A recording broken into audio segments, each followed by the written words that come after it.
Blanford's younger brother, Lord... But she knew about his indiscretion. Or no? I don't really know. Yeah. Part of me says she had to know, but then other part of me says that she so blindly was devoted to him that it was like, he could not do wrong. Okay. So this is part of the problem. Lord Randolph Churchill, who was Lord Blandford's younger brother, was eager to avoid a scandal. And so he obtained Bertie's letters to Edith from when they were knocking boots.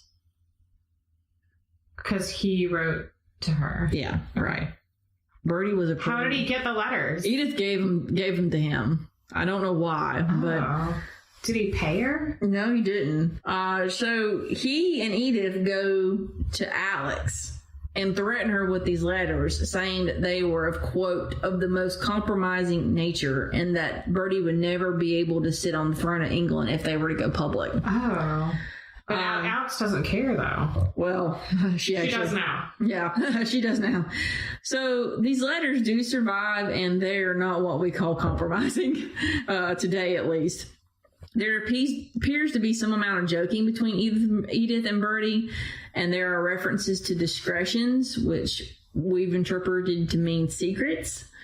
Apparently, Edith gave Bertie a sixpence, which he placed on his watch chain in remembrance of her. And then he also sent her gifts. So there was clearly something going on, but Bertie was wise enough not to put anything down on paper. Mm-hmm.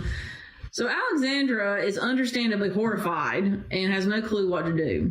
Meanwhile, Bertie is on his way home from India, and he hears about Churchill's visit to Alex. He goes ballistic and dispatches a letter that basically challenges Churchill to a duel. So Churchill is pretty cavalier about this whole thing. He apologizes about visiting Alex, but that's about it. Mm-hmm. Bertie is still on the warpath because Churchill has torn away the veil, meaning that he's made Alexandra aware of the fact that Bertie's an egregious womanizer. Right. So the damage was getting worse. Vanity Fair, they had a Vanity Fair in England back then, ran a story about the affair and linked Bertie to it by saying, quote, with reference to the return from the East, there is much talk of the 3 letters which are said to have been dispatched. So they were referencing that he was returning from India and that there were letters involved and all this fun stuff. It is believed that Churchill leaked this information to the press, and therefore he's dancing with social oblivion at this point. Because you're making an enemy out of the Prince of Wales. Doesn't seem like a smart move. Right. He was apparently a very jealous sort of person. He detested his older brother, Lord Blandford. Mm-hmm. While he'd been friends with Bertie initially, I think he was starting to not be a fan of him, and that's probably because Bertie was trying to sleep with his wife. His wife. That's a good reason. Yeah, I know, right? His wife was the American heiress Jenny Jerome. Huh? Who's that? She's kind of considered one of the quote buccaneers that Edith Wharton wrote about. Really? Yeah, one of the American women who basically married into British aristocracy to prop them up because they all had lost their money by now. Yeah. All right. So nonetheless, Bertie orchestrated a triumphant return to London, complete with photographic sessions of his reunion with his wife and children. Some great PR there. As for the Alresfords, Lord Alresford, or Sporting Joe as he was known, did not divorce Edith. He was talked out of it. He did file for legal separation, and he eventually moved to Texas. He bought a ranch, and apparently... That's fascinating. I know, yeah. He apparently became a cowboy. Exactly, yeah. He became very friendly with all the cowboys. They apparently... He was a great gambler, and they drained him of his money, but he was well regarded by them. He eventually drank himself to death at the age of 36. Oh my God. I know. I can't believe how young all of these people were when these scandals were going on. Right. You hear about how old they were when they died, and it's rare that they make it to 50. Right, exactly. Edith was socially ostracized. But she's still in England. Right. Okay. She stayed in England, but she was separated from her children because he would have gotten custody of the children. She and Lord Blandford moved to Paris, and eventually they had a son together. Blandford's wife finally consented to divorce 2 years following that, but even then he still didn't marry Edith. Bastard. After having a scandalous affair with Lady Colin Campbell, who actually I've decided is going to be our subject next week, he married a wealthy American widow. So everything turned out great for Lord Blandford. He eventually ascended to become the Duke of Marlborough. So no rest for the wicked. He got the title. Yeah. As for Bertie, he weathered the scandal and went on to bang many, many more women. Officially, he had 55 mistresses. Really? Yeah. That's a lot. Yeah. How do you have time for that? Apparently he did. And he was young, right? I mean, when this was happening. He would have been in his 30s probably. Oof. Yeah. Nice. Some of Bertie's more famous mistresses included Jenny Jerome Churchill, wife of the uber jealous Randolph Churchill. She was also the mother of Winston Churchill. Oh. Yeah. Lily Langtry was another one of his famous mistresses. Doesn't even sound like a real name. I know, right? Is that a real name? Langtry was her. Actually, it was. Yeah, okay. She married her. Her name was Lily, and she married a man with the last name of Langtry. But she was known as the Jersey Lily because she was from Jersey, which is a region of England. Mm-hmm. She was a famous society beauty turned actress. And then there was Daisy Greville, the Countess of Warwick, who was known as Babbling Brook. Another flower name. Yeah, I know. Actually, her name was Frances. Okay. So Daisy is considerably better. A nickname. You're right. They call it, from birth. She was known as Babbling Brook because she loved to gossip. And so she did not make any bones about the fact that she was boning Bertie. Bertie's last two acknowledged mistresses were Agnes Kaiser and Alice Keppel. And fortunately for him, both these women were good about keeping their mouths shut. Agnes was not married, so it was very important for her to keep, quiet. She eventually opened a hospital called the Edward VII Hospital for Officers, so she became quite the humanitarian. Wow. Alice Keppel was probably more of a minder than a mistress because she was with him for like the last years of his life. Oh, okay. And apparently she was very good at soothing him when he got agitated. A nurse or caretaker. Right. Okay. By this time, Alexandra was completely aware that Bertie was unfaithful, and apparently she was very tolerant of Alice. She even allowed Alice to visit Bertie on his deathbed, though she did become quite hysterical and had to be taken from the room.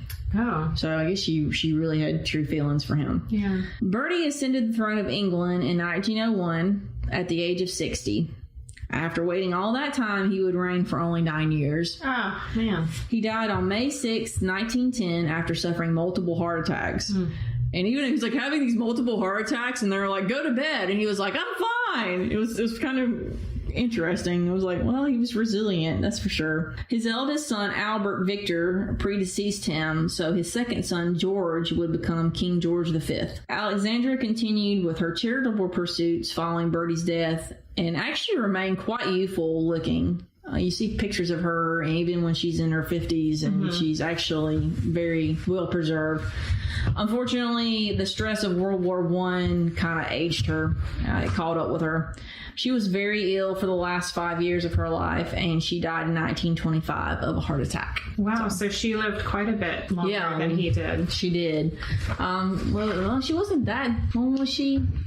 17 or 18 when she married Bertie, and he was 21, yes. So she was only 3 years younger than him. That's a good long life for sure. It was, right, compared to some of these other poor people that got involved with Bertie. Definitely. So that concludes the story of Edward VII, known as Bertie, also known as Edward the Caresser. That was one of his nicknames. I can see why. Yeah, and Kinky. That's the best. I know, right? Really he had many I'm nicknames. Sure he did. Yeah. I'm sure some of his, quite a few of his 55 plus mistresses probably had a nickname for both him and his parts, perhaps. I read in one article that it was estimated that he had slept with over 9,000 women. That is just not accurate. I just don't think that's possible. He died at 69, and he was initiated. Well, that's appropriate.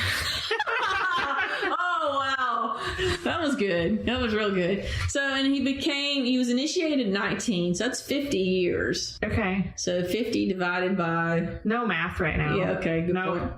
So yeah, I don't think 9,000 is possible. So if you folks want to do the math, divide 9,000 by 50 and figure out how many women that would have been a year, and get the calculator out. That's 180. Yeah, 180 women a year. So that's over 10 women a month. Yeah. That does seem kind of conflated. I mean, if you have multiple ones in a session, right? That's true. He had a special chair for that. Right. Who knows what, yeah. Wow. Don't really want to think about that. No, I don't really want to think about it. Right. So thanks, folks, for joining us. Of course, as always, please like us on Facebook and follow us on Instagram. We are at Scandal Sheets Pod. Also, if you enjoyed this podcast, please subscribe and rate us and review us, particularly on Apple Podcasts, because it makes a big difference. Do all the things. Right. Look at all the pictures, like all the pictures. Right. And as Adrienne pointed out last week, I do try to post a lot of photos on Instagram of the people that we're talking about. So yeah, I think it's very cool. It is. It's nice to have a visual. Right. I usually double post on Facebook, so if you're not... We need a visual of the chair. I don't know. No. Well... I can try to look up the chair. If I can find the chair, I will post it.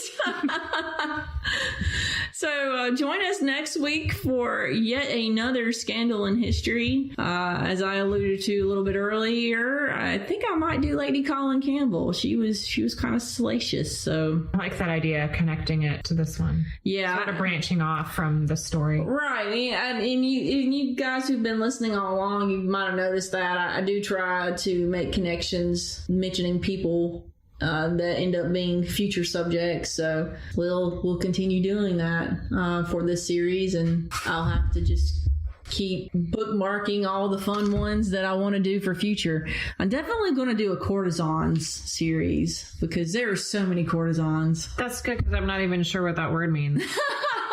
Those are the fancy paid whores. Although I shouldn't say whores. I shouldn't say prostitutes. Apparently I'm supposed to say sex workers. Okay. I don't. But they were hired by... They were royalty. Usually, an aristocracy. Okay. Usually they put them up in fancy houses and gave them money and nice clothes and stuff. So you were like, if you were a courtesan, you were cut above. Got it. Your average prostitute who was doing business in a bawdy house or on the street. Right. So, and as I said, we've got courtesans like the greatest whore in the world and Skittles. And I was looking at one today. It was Fanny Baum, I think was her name. Can't be her real name. Yeah. I need to start writing this down. I know. Yeah. In case I need an alias. Right. Ever. Exactly. This weekend. No. Next time you go to a bar, I'm Fanny Baum. I love that idea. I know, right? Until next week, as always, please remember to like us on Facebook and follow us on Instagram and the Twitter. And so if you like this episode, please rate and review us on iTunes, all those other ones. Mm-hmm. Yeah, we're pretty much everywhere. And if you can't find us on whatever podcatcher you use, please let us know and we will get ourselves there. Also, check out our website, scandalsheetspod.com. We'll see you next week. So, ta-ta for now. Good night.